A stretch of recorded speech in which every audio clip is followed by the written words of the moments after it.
आपके साथ अंजलि आनंद। नालंदा के बिहार शरीफ में रामनवमी के जुलूस के दौरान हिंसा के बाद जिंदगी पटरी पर लौटने लगी।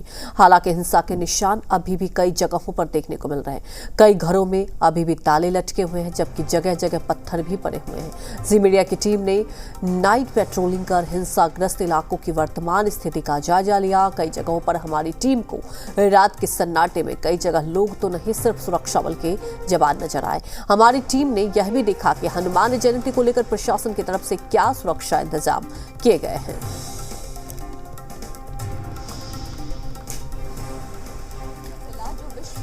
हाथ है शिक्षा के संचार के लिए।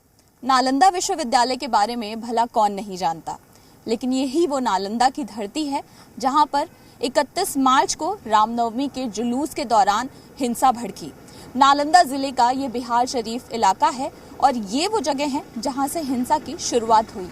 गगन दीवान, जहां पर जब जुलूस निकल रहा था उस दौरान पत्थरबाजी शुरू हुई और उसके बाद से हिंसा की आग कुछ यूं भड़की कि कई घर उसकी चपेट में आ गए। अभी के हालात की बात करें तो फिलहाल जब शाम का वक्त हो गया है, तकरीबन 2 बजे तक की प्रशासन की छूट मिली हुई है यहाँ पर दुकानें खोलने के लिए, ताकि आम जनजीवन जो है उसको ज़रूरत की चीज़ें मुहैया कराई जा सके। लेकिन अभी सड़कों की स्थिति आपको दिखाते हैं किस तरह से सन्नाटा पसरा हुआ है। आपको आसपास सुरक्षा कर्मी दिखाई दे जाएंगे, पुलिस के जवान तैनात हैं, लगातार इलाके में पेट्रोलिंग हो रही है और फिलहाल स्थिति यही बनी हुई है कि ये सड़कें जो हैं सुनसान हैं और सिर्फ गाड़ियां जो नज़र आ रही हैं वो प्रशासन की हैं या सुरक्षा कर्मियों की हैं। इसी रास्ते से आगे बढ़ते हुए जो जुलूस है, यहाँ से जब दंगे की शुरुआत हुई और उसके बाद पत्थरबाजी की शुरुआत हुई और 2 दिन तक हिंसा कुछ यूँ हुई कि कई लोग इसकी चपेट में आए। करीब 130 लोगों को अभी तक गिरफ्तार किया जा चुका है, 15 FIR दर्ज की जा चुकी हैं, एक शख्स की इसमें मौत भी हुई है। और अब सवाल यही उठ रहा है कि आखिर लापरवाही कहाँ हुई? जब पहले से ही जुलूस के बारे में अंदाज़ा था तो क्या प्रशासन मुस्तैद नहीं था? क्या सुरक्षा के इंतज़ाम पूरे नहीं किए गए थे? और इन सब के बीच में सबसे ज़्यादा जो चीज़ आपको परेशान करती है वो ये कि असल आरोपियों को, असल दोषियों को ढूंढने के बजाय लोग आरोप प्रत्यारोप की राजनीति में लगे हुए हैं। हालांकि फ़िलहाल हालात जो हैं वो काबू में हैं। प्रशासन का कहना है कि अब शांति स्थापित कर दी गई है। हनुमान जयंती के अवसर पर भी यही उम्मीद की जा रही है कि पूरे इलाके में शांति व्यवस्था जो है वो बनी रहे और कानून व्यवस्था कहीं से ढीली ना पड़े। बिहार शरीफ में जब हिंसा की आग भड़की उसके बाद शहर के क्या हालात हैं, ये देखने के लिए जी मीडिया की टीम इस समय रात के वक्त सड़कों पर है और आपको दिखाते हैं कि किस तरह से सन्नाटा पसरा हुआ है आसपास। और ये जगह जहां इस समय हम खड़े हैं, दरअसल ये गगन दीवान वो जगह है जहां से हिंसा की शुरुआत हुई थी। यहाँ पास में एक मंदिर है और रामनवमी का जो जुलूस निकलना था वो इसी रास्ते से होकर निकलना था और यहाँ पहुँचने से पहले ही पत्थरबाजी की शुरुआत हो चुकी थी। और यही वो जगह है जहाँ पर सबसे ज़्यादा हिंसा हुई, आगजनी हुई और काफ़ी लोगों की प्रॉपर्टीज़ जो हैं वो क्षतिग्रस्त हुई और आम जनजीवन पर सबसे ज़्यादा असर पड़ता है ऐसी हिंसा का। यहाँ पर पास में एक सवेरा आई हॉस्पिटल है जिसके ओनर अरुण जी इस समय हमारे साथ हैं। रात का वक्त है लेकिन बाहर आए हैं बात करने के लिए, उस समय की घटना बताने के लिए। अरुण जी, सबसे पहले तो ये बताइए, इतने दिन बीतने के बाद भी क्या अभी भी मन में किसी तरह का डर है? मन में तो किसी तरह का डर नहीं है और लोगों के मन में भी किसी तरह का डर नहीं है, लेकिन बस डर इस बात की है कि इंटरनेट सेवा नहीं चालू है तो क्या होगा नहीं होगा, ये सवाल सबके जहन में है, बस यही है। अच्छा, उस दिन जब यहाँ से जुलूस निकल रहा था उससे पहले जो हिंसा हुई उस समय आप यहीं मौजूद थे अपने आया हॉस्पिटल में? जी, हम उस समय यहीं पर मौजूद थे, छत के ऊपर थे और उधर से लड़ाई झगड़ा शुरू होते हुए इधर आए लोग, पत्थरबाजी शुरू कर दिए। हमारा शटर भी गिरा हुआ था, हमारे पास 3 गो मोटरसाइकिल था, तीनों को चूर दिए लोग और एक बुलेट में आग लगा दिए लोग। और हमारे हॉस्पिटल के दोनों शीशे देख रहे, आगे का पूरा पोर्शन झाड़ दिया और दाएं बाएं दोनों का मतलब शीशा तोड़ दिया गया है। ये जो आप अगर कैमरा के जरिए हम दिखाएं, वो जो हिस्सा है वहाँ पर शीशा, ये दोनों तरफ ऐसा ही शीशा लगा था, ये पत्थरबाजी में टूट गया आपका? जी, तो दोनों तरफ से। ये कब आपका, कितना पुराना हॉस्पिटल है? 13 मार्च को हम लोग ओपनिंग किए थे इसको। अच्छा, बस बिल्कुल नया हॉस्पिटल था। और कितना आपका लगभग नुकसान हुआ है? हम लोग का करीब करीब 3 तो मोटरसाइकिल नुकसान हुआ है, जो कि 2 अभी इस जगह पड़ी हुई है और एक पुलिस उठा करके ले गई है। और ये शीशा हम लोग का तोड़ा गया है। एक सामने गाड़ी थी 4 व्हीलर, वो भी लगा ट्रांसफार्मर के आगे, वो भी जला दिया गया है और भी गाड़ी में आग लगाया गया था। अब लोग उस समय उग्र थे, अब उनको कुछ समझ में नहीं आया कहाँ क्या करना है, कर दिए। कितने समय से आप इस इलाके में रह रहे हैं? जी, हम बिल्कुल नया आए हैं और मार्च में ही हम यहाँ प्रवेश किए हैं। अच्छा, तो ये आप यहाँ पर आने से पहले आपने इलाका, जाहिर सी बात है आपने जांच पड़ताल की होगी, आपको लगा था कि इस तरह की घटना यहाँ पर हो सकती है? नहीं, मन में था कि इस तरह की घटना घट सकती है, लेकिन प्रशासन की मौजूदगी थी तो हम लोग तो निफिक्र थे कि भाई कुछ नहीं होगा, लेकिन अब हो जाने के बाद हम लोग को क्या कह सकते हैं। जिस तरह की प्रशासन की अब जो मुस्तैदी दिखाई दे रही है, उस वक्त इतनी मुस्तैदी होती, कहीं आपको लगता है कि कहीं ढीला पड़ा प्रशासन या पहले से ज़्यादा तैयारी नहीं रखी? और अब उसके बाद जिस तरह की राजनीति चल रही है उसको देखकर क्या कहते हैं? इसमें तो राजनीति चल ही रही है, लेकिन अगर जिस तरह का व्यवस्था आज के डेट में है, 5 दिन हो गया है, आज के डेट में उस तरह का अगर मुस्तैदी उस समय होता तो नहीं होती ये सब घटना। ये सब घटना नहीं होती। नहीं। ये आपका स्टाफ है जो यहाँ पर हमारे रघु जी स्टाफ हैं और प्रियंका कुमारी स्टाफ हैं। तो आप यहीं पर थे रघु जी? बिल्कुल हम यहीं पर थे और ये सब देखे हुए थे। मतलब कि हम भी छत पे थे शटर डाउन करके। तो उस समय जब पत्थरबाजी शुरू हुई तो अपने आप को बचाने की कोशिश की होगी आप लोगों ने? क्या किया उस समय? क्या किस तरह का मन में क्या चल रहा था? नहीं, हम लोग नए हैं, हम भी मार्च में आए हैं, लेकिन हमको नहीं पता था कि इतना सब कुछ हो जाएगा। तो हम लोग शटर डाउन करके और मतलब अपने बचाने के लिए चल गए। तो अभी सुरक्षा को लेके किसी तरह की चिंता है आप लोगों को? अभी तो चिंता नहीं है, लेकिन आगे होने वाला क्या है हम नहीं कर सकते। ये एक और स्टाफ है प्रियंका जी जो यहाँ पर थी, उस समय और अभी डर है? उस समय जितना डर था वैसा ही डर है या अभी कुछ आपको राहत लगती है? नहीं, अभी तो कुछ राहत है। हम लोग कभी नहीं सोचा था कि इस तरह की भी घटना हमारे साथ हो जाएगी। हम तो जन सेवा के लिए आए थे, लेकिन लोगों ने हमें पर।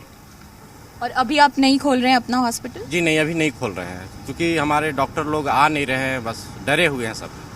तो देखिए, डर कहीं ना कहीं रहता है और आपको बीच बीच में इसी तरह की तस्वीरें यहाँ पर दिखेंगी। रात का वक्त है और सिर्फ आपको पुलिस की, सुरक्षा कर्मियों की गाड़ियाँ जगह जगह पर गश्त करती हुई दिख जाएंगी, जो कि सुरक्षा के लिहाज से बेहद ज़रूरी है। लेकिन कहीं ना कहीं लोगों से बात करके ये समझ ज़रूर आता है कि अगर शायद कानून व्यवस्था को संभालने की ये जिम्मेदारी जो अभी दिखाई जा रही है, जो मुस्तैदी प्रशासन की ओर से भी दिखाई जा रही है, ये उस दिन उतने कड़े प्रबंध किए गए होते तो शायद इस घटना से बचा जा सकता था। बिहार शरीफ की जिन गलियों में दिन के वक्त लोगों की चहलकदमी हुआ करती थी, तो वहीं रात को घरों में रोशनी हो जाती थी। लेकिन जी मीडिया पहुंचा है बिहार शरीफ की उसी जगह पर जहां हिंसा की शुरुआत हुई, और आज रात के वक्त यहां पर क्या तस्वीर है ये हम आपको अपने कैमरे की नज़र से दिखाते हैं। ये वही गली है जहां से हिंसा के दौरान पत्थरबाजी हुई और जमकर इस इलाके के आसपास आगजनी की गई। और अभी की स्थिति आप देखें तो ये वो घर हैं जहां पर कुछ रोज़ पहले तक लोग रहते थे। घरों में इस वक्त तक खाना बनाया जाता होगा, परिवार के साथ लोग बैठते होंगे, लेकिन आज यहाँ पर ताले लटके हुए हैं। लोग फिलहाल डर की वजह से अपने घर छोड़कर चले गए हैं और आगे इस गली में आप बढ़ेंगे तो इसी तरह की तस्वीर दिखाई देगी। सन्नाटा पसरा हुआ है, अंधेरा ही अंधेरा है और कहीं से किसी के होने की कोई आवाज़ नहीं आती। यहाँ पर आपको हिंसा किस तरह से फैली थी वो निशान भी दिखाई दे जाएंगे। ये तमाम छोटी दुकानें, आसपास के घर जहाँ पर फ़िलहाल एकदम शांति है, अंदर कोई मौजूद नहीं है। लोग यहाँ से डर की वजह से बाहर निकले हुए हैं। और आगे की तरफ आपको इसी गली में ले चलते हैं। ये जो ज़मीन पर आप पत्थर पड़े हुए देख रहे हैं, ये वही पत्थर हैं जब यहाँ पर जुलूस निकल रहा था और इस ओर से पत्थरबाजी होनी शुरू हुई। और आगे तक आप देखेंगे तो पत्थर ही पत्थर आपको नज़र आएंगे। इस मिट्टी के टीले पर भी आपको हर जगह ये पत्थर दिखाई देंगे। यहाँ पर छतों से भी पत्थरबाजी की गई थी और यहाँ पर कई घरों में तोड़फोड़ भी की गई थी। ये आगे एक स्कूल है जो बताया जाता है कि इसकी छत से भी पत्थरबाजी की गई, यानी कहीं ना कहीं ये भी इससे अंदाज़ा लगाया जा सकता है कि शायद तैयारी जो थी वो पहले से की गई थी, पत्थरों को जमा किया गया था और इस वजह से छतों से लोग पत्थरबाजी कर रहे थे। ये घर है जो उस समय हिंसा की चपेट में आया और यहाँ पर भी पत्थरबाजी की गई। इस घर में भी फ़िलहाल कोई नहीं है और रास्ते पे आप जहाँ जहाँ चलते जाएंगे तो ऐसे ही पत्थर जो हैं वो आपको दिखाई दे रहे हैं, यानी एक बड़ा जखीरा आप कह सकते हैं पत्थरों का यहाँ पर उस समय मौजूद था और पत्थरबाजी की जा रही थी। घर का ये गेट जो है टूटा हुआ है और यहाँ पर घर को बंद करके फ़िलहाल यहाँ रहने वाले जो हैं वो यहाँ से नदारद हैं। ज़्यादातर लोग डर की वजह से इलाके में शांति बहाल हो जाए ये सोचकर यहाँ से निकले हुए हैं और कब घर को वापस आएंगे इसका भी कोई अंदाज़ा नहीं है। अंदर आप देखेंगे किस तरह से सामान जो है वो टूटा फूटा पड़ा है। घर का चूल्हा टूटा हुआ उसको साइड में गिरा दिया गया है। ये कुर्सियाँ यहाँ पर पड़ी हुई हैं जिनके साथ तोड़फोड़ की गई है और देखकर समझ आता है कि किस तरह से हिंसा जो है यहाँ बढ़ी होगी। घर के अंदर तक पत्थर नज़र आ रहे हैं और एक जुलूस जो यहाँ से निकलना था एक तय रूट से, उसके यहाँ से गुजरने के दौरान ये पूरी हिंसा हुई। यहाँ पर आसपास दुकानें भी हैं और इन दुकानों के साथ भी तोड़फोड़ की गई। बोर्ड्स आप देखेंगे जो यहाँ पर टूटे हुए हैं और इसके साथ एक गाड़ी जो यहाँ पर खड़ी थी इसमें आगजनी भी की गई। तो ये वो जगह है जहाँ से पत्थरबाजी के साथ साथ आगजनी की भी शुरुआत हुई थी और गाड़ी का ये आप अगला हिस्सा देखिए बुरी तरह से जलकर खाक हो गया है।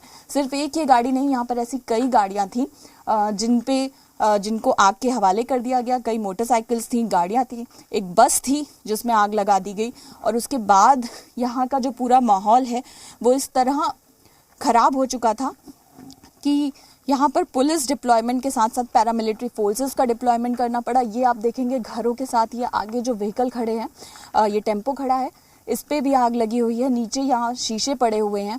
ये जो व्हीकल यहाँ पे और खड़े थे उनके साथ भी तोड़फोड़ की गई है। तो ये वो बर्बादी की तस्वीरें हैं जो साफ बयां करती हैं कि उस वक्त का मंजर कैसा रहा होगा। आसपास जगह जगह आग लगाने के निशान जो हैं वो नज़र आ जाते हैं और ये तमाम घर ऐसे ही सुनसान पड़े हैं।